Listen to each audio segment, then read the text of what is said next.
Francisco Calzadillass, a 32-year-old Arizona resident, shares a meal with his brother, Orlando, left a University Medical Center in Las Vegas.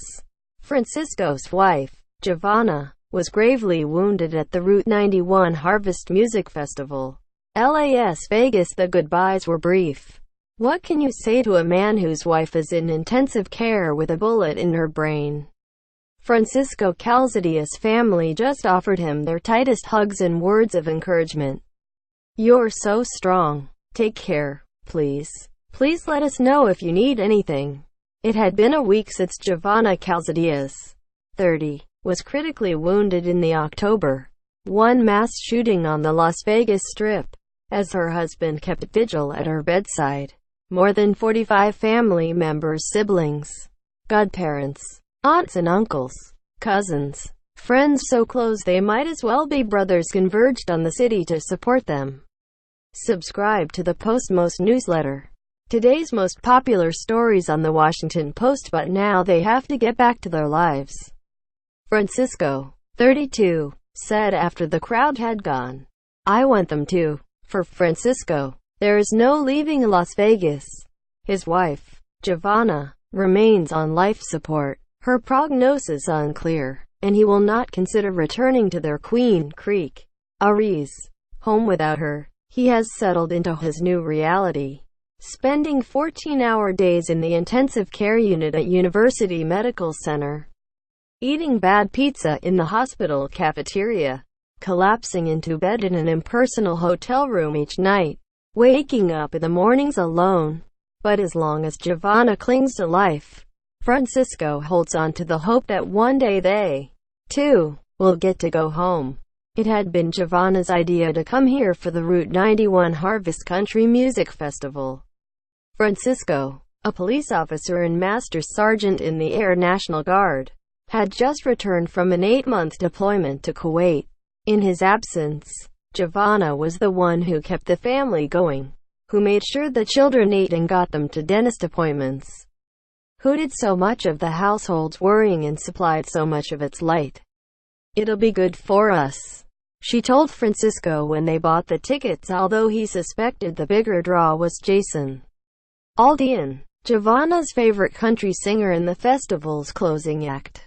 He teased her about it on the 5-hour drive from Arizona. In between talk of old memories and new plans, Jovanna was right. The trip was good. And when Aldean stepped out on stage, she whooped and grinned while Francisco filmed her with his phone. The crowd of thousands roared at the guitar solo. Many, like the Calzadillas, had come to Vegas just for this. During the next song, the shooting began. There was confusion, then chaos. Jovanna collapsed. Francisco reached for the back of her head and found it covered in blood. A man whose name Francisco never learned told him to take his shirt off so he could plug Jovanna's wound, and another stranger grabbed Jovanna's legs to help Francisco carry her to a nearby police car. The two officers in it didn't ask questions when Francisco shouted, "She's been shot." They just helped the couple into the back seat and sped toward the hospital. Jovanna was one of the first patients to arrive. Later, Francisco would think about those people, how they hadn't hesitated before doing what needed to be done. He would want to learn their names, to thank them. If Jovanna lives, their speed will probably be what saved her. But right then the nurses were wheeling his wife away. A doctor came out and told him that Jovanna probably wouldn't survive her wound. In that moment, Francisco felt lonelier than he had been in his entire life. His first call was to Orlando, his brother and best friend. Orlando, 25, was shocked to hear his older sibling sob into the phone. "I've never heard him cry like that before," he said. "I've never heard him cry." And LT. Previous slide 1 of 3. Next slide in GT. Orlando Calzadillas shows a video of his critically injured sister-in-law to family and friends gathered at University Medical Center in Las Vegas. Orlando and a friend drove through the night to meet Francisco at the hospital. In the hours and days that followed, Dozens more family members from Arizona streamed into the city, enough to take over 18 rooms at 3 hotels. With them came Francisco's children, 11-year-old Eli and 3-year-old Ariel. Since only 2 people could be in Jovanna's hospital room, the Calzadillass clan filled the visitors' lounge at the ICU, dispelling the sterile silence with muted laughter and murmured memories.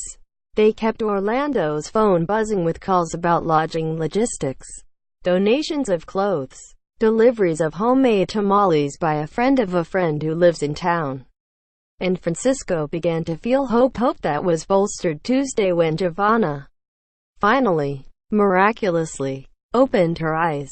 "She's stronger than they realized," Francisco said. Doctors performed surgery to patch the hole in Jovanna's head, but the swelling in her brain is so bad they could not risk removing the bullet lodged there. They still don't know whether she'll recover or, if she does, what kind of life she'll lead. For now, she is too fragile to be transferred to a facility in Phoenix, closer to home. "It's just wait and see," Francisco said. And that's what he does. He arrives at the hospital every morning before sunrise and stays until long after dark. He avoids the news. He doesn't remember to eat unless Orlando brings him food. When officials announced that survivors could start collecting belongings they had lost fleeing the festival, friends went to pick up Jovanna's cell phone at the convention center. Francisco was only interested in the phone for the photos it contained of him and his wife on the night of the concert, smiling, standing. For him, that was when time stopped. But for the rest of his family, he knew life had to go on. Cousin Mario had a son back in Arizona. Uncle Tony needed to return to his job. 3-year-old Ariel was exhausted by the upheaval. One afternoon in the UMC visitors' lounge, she kicked her legs and whined for her parents. "I want Daddy. I want to go to him." Lupita, Francisco's sister, looked distraught. Francisco was in Jovanna's room. "Where had been all day? You want to go with me? We're going swimming." Ariel only twisted in her stroller and cried, "No." So on Sunday, Francisco sent everyone home. Only Eli, Orlando and Jovanna's parents remained. Eli told his father he'd leave when Mom did. Orlando told his brother he'd stay wherever Francisco was. "I told him, not just your life priorities changed," the younger man recalled. "Mine have, too. My life has changed, too." After the goodbyes, Orlando headed out to buy lunch. He checked his phone. There were several messages from friends wanting an update on Jovanna. Then he scrolled through Facebook, pausing to watch a video of Hurricane Nate making landfall on the Gulf Coast. With his thumb, he swiped away from the images of the country's latest disaster. He returned an hour later, carrying a bag of chips and rice bowls from Chipotle, and persuaded Francisco to come down to the hospital cafeteria to eat. It was quiet, just a few nurses drinking coffee, some visitors talking softly on the outdoor patio.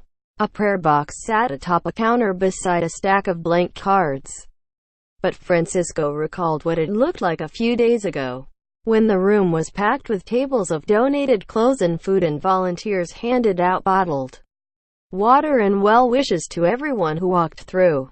"I hated this place," he said. "I hated the Strip. I hated everything. But with everything they did, I love Las Vegas now.